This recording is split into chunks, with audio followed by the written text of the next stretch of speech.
Kitchen అమ్మమ్మకి తిరిగి స్వాగతం. ఈరోజు మనం చేసుకోబోయే రెసిపీ గుత్తి కాకరకాయ వేపుడు. మామూలుగా కాకరకాయతోటి ఏ డిష్ చేసుకున్నా చేదుగా ఉంటుంది కదా, కానీ ఇది కొంచెం డిఫరెంట్గా ఉంటుంది. దీనికి కావలసినవి 2 పెద్ద కాకరకాయలు 2 ముక్కలుగా కట్ చేసి ఈ విధంగా చీల్చి దాంట్లో ఉన్న గింజలన్నీ తీసేయాలి. పెద్ద కాకరకాయ అయితే కనుక దాన్ని 3 ముక్కల కింద చేయొచ్చు.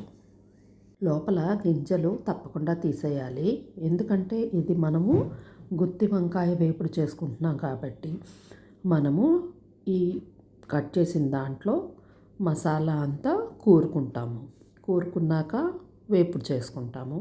అందుకని ఖచ్చితంగా గింజలన్నీ తీసేసుకోవాలి. లోపల మసాలాకి 2 పెద్ద చెంచాల నువ్వులు, తెల్ల నువ్వులు తీసుకోండి, రుచి బాగుంటుంది. 1 చెంచాడు జీలకర్ర, 2 చెంచాలు ధనియాలు, కొద్దిగా మెంతులు, తర్వాత 2 చెంచాల పల్లీలు. ఇవన్నీ తీసుకుని దోరగా వేయించుకోవాలి. ఆయిల్ లేకుండానే వేపుకోవాలి ఇది. తరువాత మనం ఇందాక కట్ చేసుకున్న కాకరకాయ ముక్కల్ని నీళ్ళల్లో వేసి దాంట్లో కొంచెం పసుపు, ఉప్పు వేసి బాగా కడుక్కోవాలి. దీనివలన ఏంటంటే దాంట్లో ఉండే చేదు కొంచెం వెళ్ళిపోతుంది. చేదు ఎక్కువగా ఉంటే పిల్లలు అసలు ఇష్టపడరు. అందుకని ఖచ్చితంగా 2-3 సార్లు కడుక్కుని ఈ ముక్కలన్నిటినీ కుక్కర్లో పెట్టుకుని దాంట్లో కొంచెం నీళ్లు పోసుకుని విజిల్ పెట్టేసేసి ఒక 3 విజిల్స్ వచ్చేదాకా ఉడికించండి. ఇప్పుడు స్టవ్ మీద కడాయి పెట్టుకుని ఇందాక మనం తీసుకున్న మసాలాలన్నీ ఉన్నాయి కదా, అవన్నీ ఆయిల్ లేకుండా ఉత్తనే వేపుకోండి. ఆయిల్ అవసరం లేదు, జస్ట్ ఊరికే అలాగా వేపుకోవాలి. అన్నీ ఒకేసారి వేసి వేయించుకోవచ్చు, లేదా విడివిడిగా కూడా వేసి వేయించుకోవచ్చు. ఇవి వేయించుకున్నాక ఇవన్నీ ఒక ప్లేట్లోకి తీసుకుందాము. అలాగే చింతపండు ఒక చిన్న నిమ్మకాయ అంత సైజు కూడా కావాలి.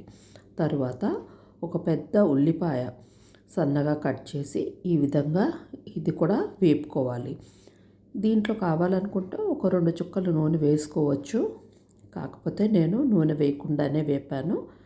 తర్వాత ఒక సన్న పచ్చిమిరపకాయ ముక్కలు, 1 పచ్చిమిరపకాయ సరిపోతుంది, అది కూడా ఇందులో వేసి చక్కగా వేయించుకోవాలి.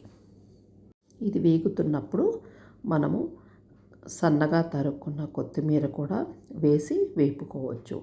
కొత్తిమీర పచ్చిగా కూడా వేసుకోవచ్చు, కాకపోతే ఏంటంటే పచ్చివాసన అది ఉండకుండా ఉండడానికి, కొంచెం రుచి చాలా బాగుండడానికి కొత్తిమీరని కూడా ఇలాగా వేయించేసుకోవచ్చు. ఇవన్నీ వేయించేసుకున్నాక ఈ పదార్థాలన్నీ చల్లార్చుకోవాలి. చల్లారిన తర్వాత ఇందాక మనం వేయించుకున్న జీలకర్ర, నువ్వులు అవి అన్నీ, తర్వాత ఈ ఉల్లిపాయలు, కొత్తిమీర ఇదంతా కలిపేసి ఒక మిశ్రమంలాగా తయారు చేసుకోవాలి. ఇందులో నీరు ఎక్కువగా వేసుకోకూడదు. అవసరమైతే ఒక 2-3 చెంచాలు నీళ్ళు వేసుకుంటే సరిపోతుంది. దీనంతా ఈ విధంగా గ్రైండర్లో వేసి చక్కగా చిక్కటి పేస్ట్ చేసుకుందాము. కొంతమందికి నువ్వులు ఇష్టం ఉండదు, అలాంటి వాళ్ళు ఇక్కడ పెసరపప్పు కూడా వేపేసి తీసుకోవచ్చు. తర్వాత ఇందులో పసుపు, కారం, ఉప్పు, అల్లం వెల్లుల్లిపాయ పేస్టు ఇవన్నీ కూడా ఇందులోనే వేసేసి మిక్సీ చేసుకుందాం. ఎందుకంటే కూరలో మనం సపరేట్గా వేయం కదా, అందుకని ఈ మసాలాలోనే మనం కావాల్సినవన్నీ వేసుకుందాం.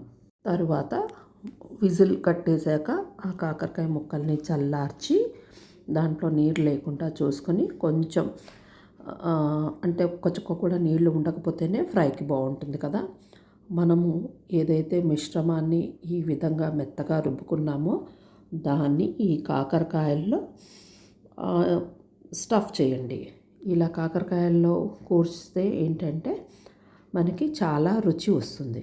ఇలా అన్ని కాకరకాయల్లో ఆ మిశ్రమాన్ని కూరాక అన్నీ తీసి ఒక పక్కన పెట్టుకోండి. ఏదన్నా కొంచెం మనము రుబ్బుకున్నది ఒకవేళ మిగిలిపోతే కాకరకాయ పైన కూడా అంటించవచ్చు. తరువాత ఒక కడాయి తీసుకుని అందులో కొద్దిగా నూనె వేసుకొని ఆ నూనె వేడెక్కాక మనము కూరుకున్న కాకరకాయ ముక్కలు ఏవైతే ఉన్నాయో అవన్నిటిని దాంట్లో పెట్టి ఉడికించుకోవాలి. ఇది ముందే మనం ఉడికించాం కాబట్టి ఎక్కువసేపు ఉడికించక్కర్లేదు. కేవలం ఫ్రై చేస్తే సరిపోతుంది. ఇది షాలో ఫ్రై, డీప్ ఫ్రై కాదు. అన్ని వైపులా కాలి గోల్డెన్ కలర్ వచ్చేదాకా తిప్పుతూ ఉండండి. చూడండి ఈ విధంగా వచ్చేదాకా. ఎక్కువ నూనె కూడా వేయలేదు, మీకు కనబడుతుంది కదా. అందుకని ఇలా చేసుకుని స్టవ్ కట్టేసుకుని ఇది సర్వింగ్ బౌల్లోకి తీసుకుంటే రెడీ అయిపోతుంది. మేము దీన్ని ఈ విధంగా ట్రై చేస్తాము. ఎందుకంటే ఇలా చేస్తే పిల్లలు పెద్దలు అందరూ ఇష్టపడతారు.